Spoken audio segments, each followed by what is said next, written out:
কিন্তু আমি স্বাধীনতার মাধ্যমে বলছি, অনতিবিলম্বে যারা চাকরি হারা হয়েছেন এদেরকে চাকরিতে কি করা হোক, বহাল করা হোক। আমরা চাই না দেশের মধ্যে বিশৃঙ্খলা সৃষ্টি হোক।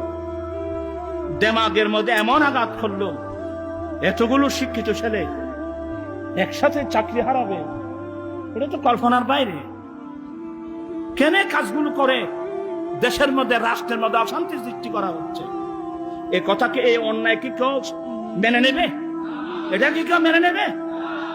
যেখানে আপনারা আসছেন, আরো নতুন নতুন যারা চাকরি পায় নাই এদেরকে চাকরির ব্যবস্থা করার কথা।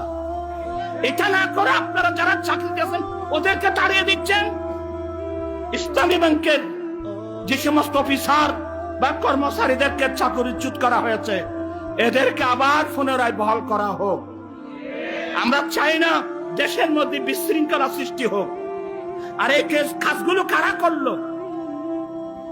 আর আজকে জানতে পারলাম ফটিয়ার মধ্যে ছেলে যখন আন্দোলন করছে, পুলিশরা বেধড়ক ওই সমস্ত মানুষকে পিটাচ্ছে।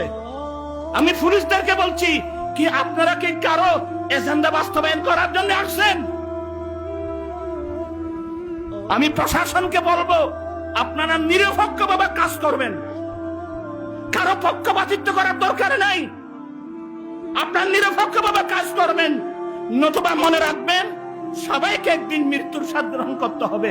আপনাদেরকে কবরস্থানে যেতে হবে, আমাদেরকে কবরস্থানে যেতে হবে। আলাইসাল্লাহু বিআহকামিল হাকিমিন, আল্লাহ বিচারকদের বিচারক নয় কি? আমি আবার আমাদের সরকার প্রধান ডক্টর ইউনূস মহোদয়ের দৃষ্টি আকর্ষণ করছি। আপনি চট্টগ্রামের মানুষ, আপনার মতো একজন আন্তর্জাতিক ব্যক্তিত্ব থাকতে চট্টগ্রামের ছেলেরা চাকরি হারাবে, এটা আমরা কোনোদিন স্বপ্নেও ভাবি নাই। আপনার